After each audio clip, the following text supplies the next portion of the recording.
I'm Kelly with Mountain Girl Metals, and I'm here to show you how I make one of my pieces of jewelry.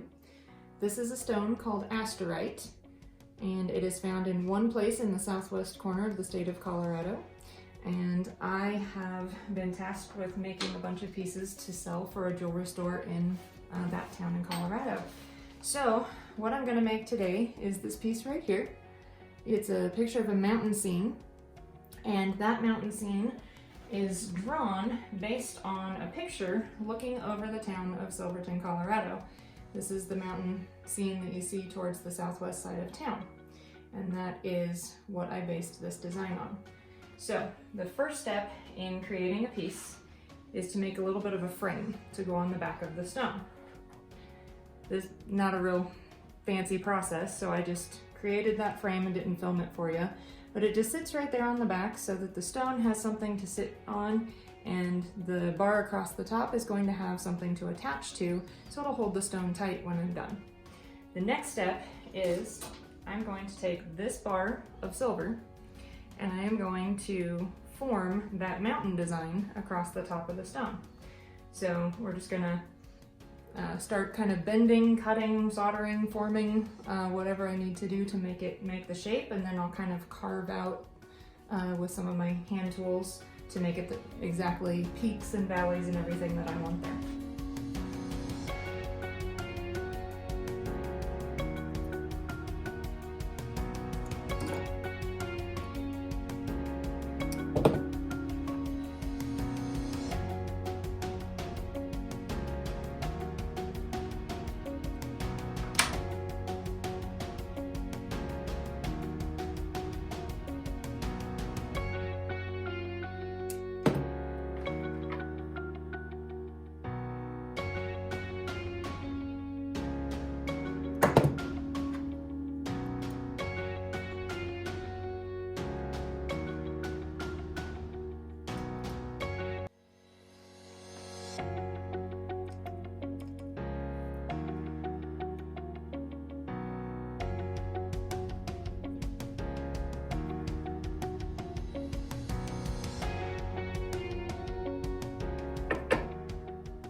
So now that I have the basic outline of the mountains that I want on here, what I'm going to do is I'm going to bend the edges of the bar down so that it will hold on to the side of the stone, and eventually that'll be what I attach to the frame that sits behind the stone. So this will be what holds the stone into the piece. Now we just have to bend it down. And sometimes that is easier said than done because you have to bend it at weird angles.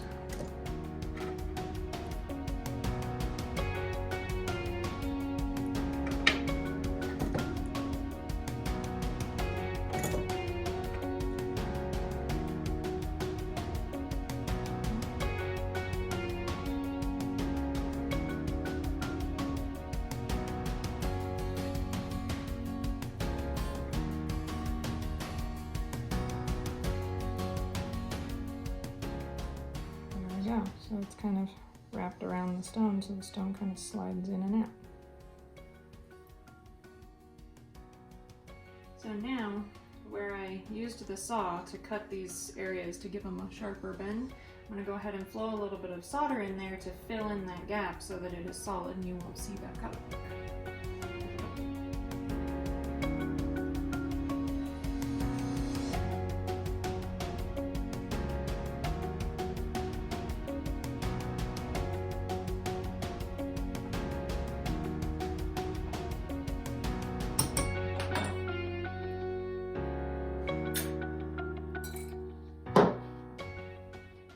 Now that I have the mountains pretty much carved out, what I'm going to do is I'm going to figure out where they need to be soldered onto the frame. So, put the frame behind the stone, slide these on to where I want them to sit, and then hold it all together. Going to mark one side.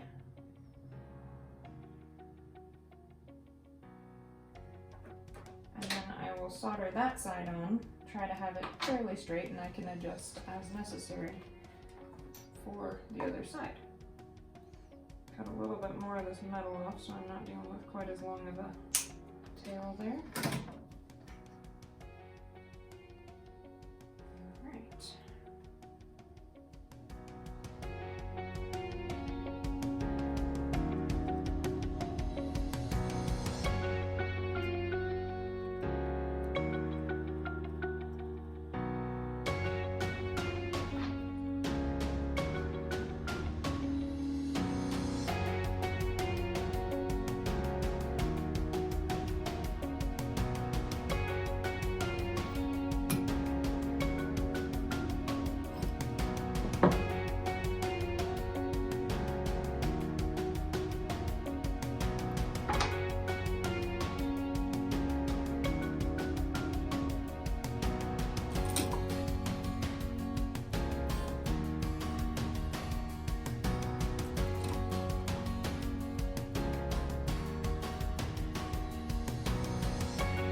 Now that the mountain scene is soldered onto the frame, I had to make the stone fit. And I want it to fit pretty snug, just kind of that snug there.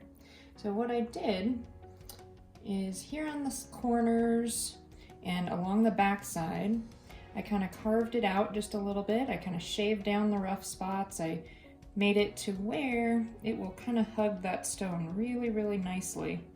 So when I push it in there, make sure that it is straight and solid. If you look, you can see there's not really much space between the top of that stone and the metal that goes across it. So that was the whole point of getting that flush. Now, what I'm gonna do is I'm gonna cut off the little legs here and make them flush on the back. I'm gonna shine everything up, polish it up a little bit, make it pretty, and then we'll work on putting some bars on the back for a bail to hold a chain.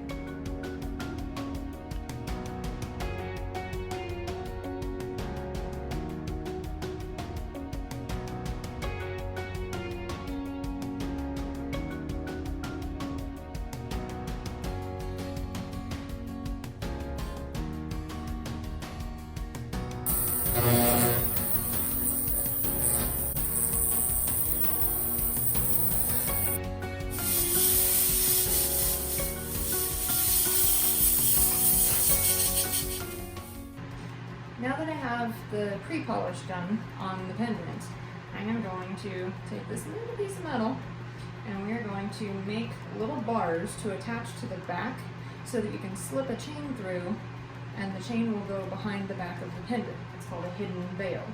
So I'm going to take this little piece of metal and I'm going to cut it into 2 pieces, and then I'm going to curve it so that it will hold a chain on the back of the pendant.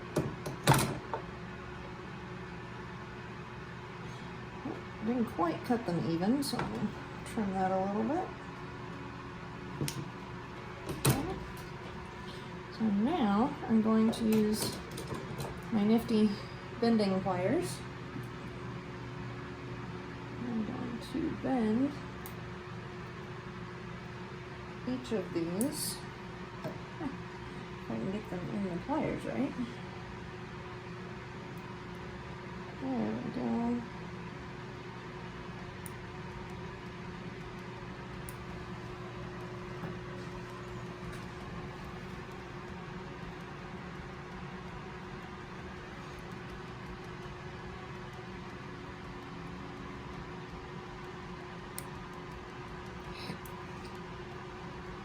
trying to get them in there without squishing my fingers is difficult, so I use tweezers. Just squish it like that, and it comes out bent. And then, because I'm going to want these a little bit sharper bend, I'm going to use these pliers to kind of sharpen that curve just a little bit.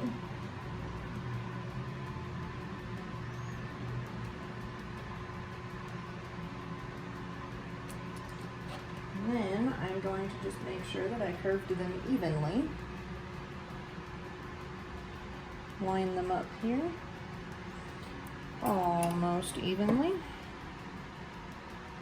A little bit of a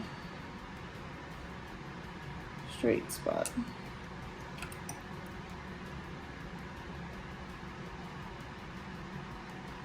And those are curved almost perfectly to each other.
So now that the final polish is done, what I'm going to do is, on the back of it, I am going to stamp that it is silver, sterling silver. So I have a stamp that says 925, which stands for sterling silver. And I also have my logo and a stamp for Mountain Girl Metals so that it can be identified as my piece. So now I'm going to decide as I stamp it where is going to be the best place, if it's going to be on the bottom or if it's going to be here on the top. We'll see where the stamps fit the best and go from there.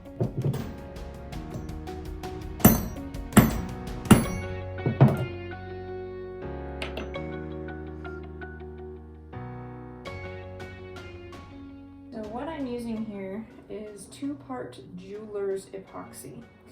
It is designed specifically for jewelry to help hold in pearls and stones, and it is designed to not come loose very easily. Now, I am only using this as a secondary safety measure. This pendant, the stone is actually held in mechanically, so it doesn't have to have the epoxy, but I use it just as a secondary safety measure because if it ever were to bend or come loose a little bit, I just want to make sure that it's got that extra safety. So I put a little bit right there under the mountain scene, just kind of clean off the extra that I pushed out under on the bottom side of the stone. And then I am going to put some around the back along the frame, all the way around. It kind of seeps under the frame and snugs in there and gets between the stone and the frame. Just that little extra bit of safety.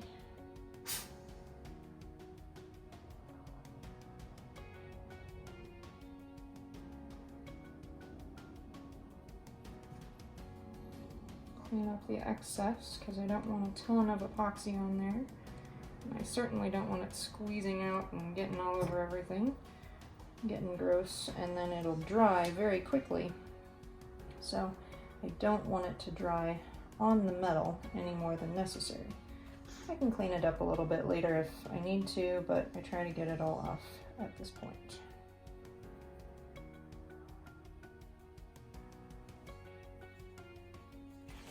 Alright. That is good. Now I'm going to put a pair of tweezers, self-locking tweezers on this, just to hold it in, hold it tight, and keep it from going anywhere. Actually, I'm going to use these other tweezers because they're rounded a little bit more to fit the shape of the stone.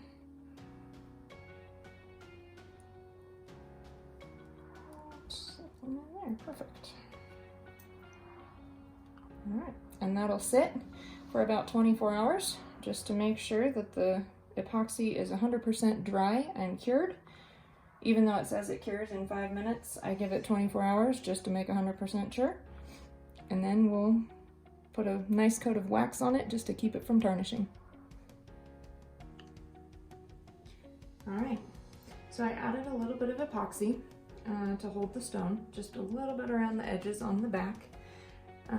Then what I did, once that dried for 24 hours, just to be safe, I then took a wax coating and coated the whole piece with just a real thin, clear wax coating to help protect it, keep it from tarnishing.